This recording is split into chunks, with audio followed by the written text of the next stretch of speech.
This is season 6, episode 4 of The Colors of Prog. I'm Louis Paul, your host. And this is a more obscure kind of band I'm going to be discussing today. Frumpy. The show is called The Tale of Frumpy. Frumpy actually began its existence as a band called the City Preachers, which was formed in Hamburg, Germany in 1965. The City Preachers were led by expatriate Irishman Brian Docker. And the band, somewhat a collective of artists, played American and British folk and blues songs. That's something different. But by 1968, some band members left, including Docker. Originally, the City Preachers were known to have as many as a dozen performers on stage, according to reports at the time.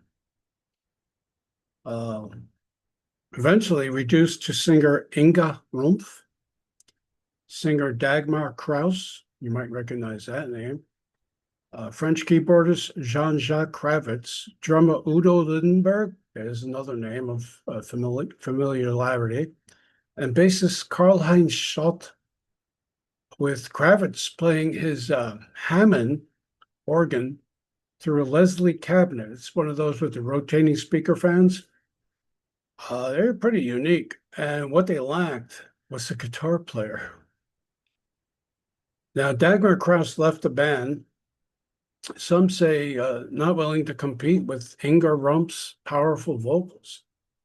As the band went on, they dug deeper into blues and then became a rockier version. Now, Inga Rumpf has some voice. At different times, she was compared to her deeper voiced, earthier version of Janis Joplin and other well-known black blues singers of the day, of the 40s and 50s and 60s.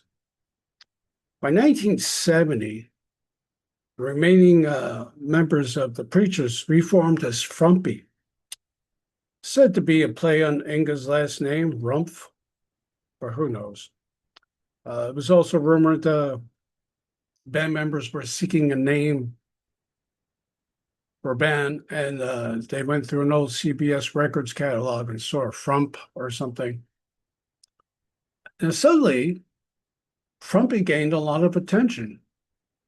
Most of the accolades given over to Inga's vocals and the dominant keyboard work in a rock context.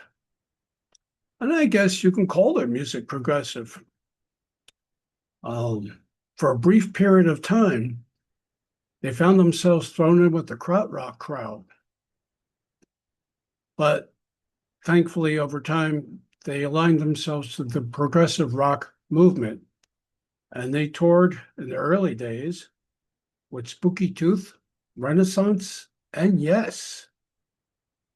Through Frumpy's short-lived time as a band, they even toured with boogie music pioneers Humble Pie.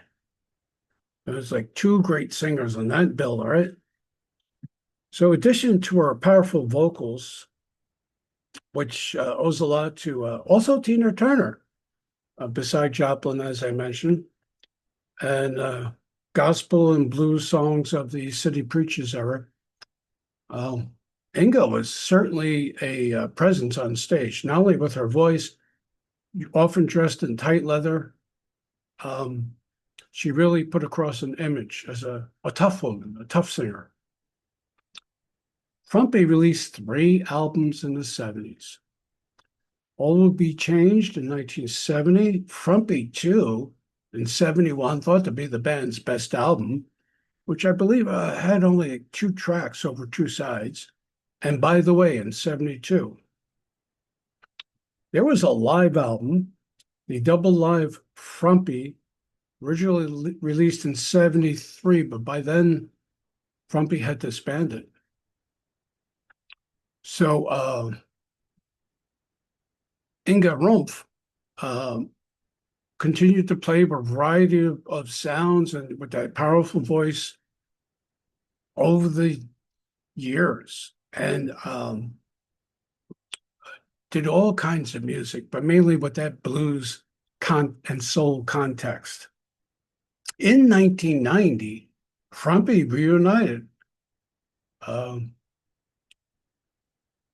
for Frumpy Now, which featured a lot of guests and fans, including Bowie guitar player Carlos Alomar. And they did it again in 91 for an album called News. Uh, Also featuring many contributing musicians. But by then, in Frumpy Now and News, both released 90 and 91, they were playing with Afrobeat and world music influences.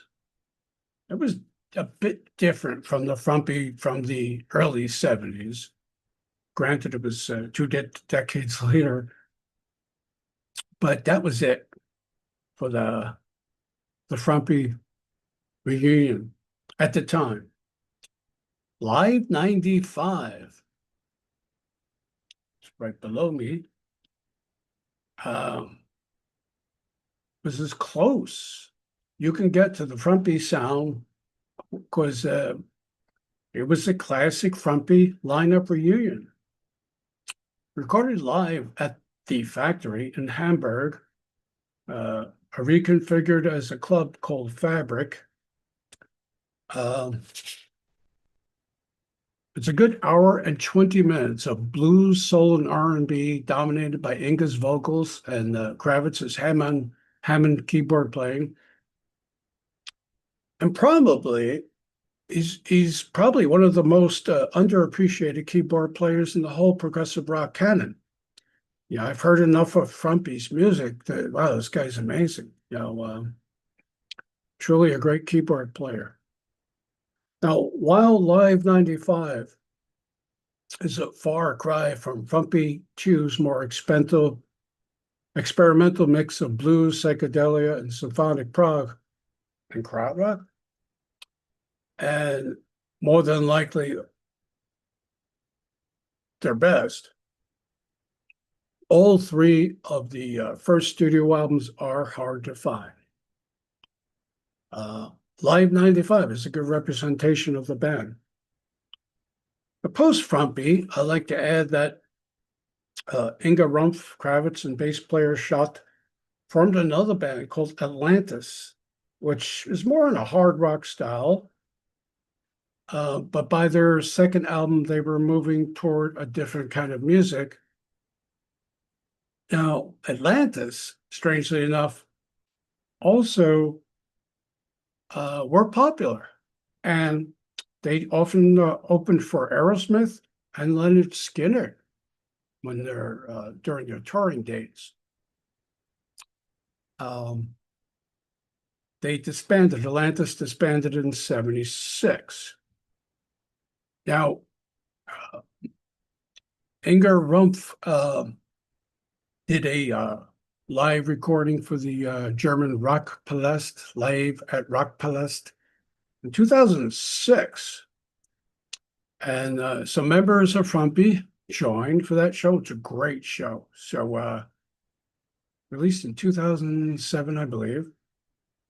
It was 2 CDs of music and a DVD of the show.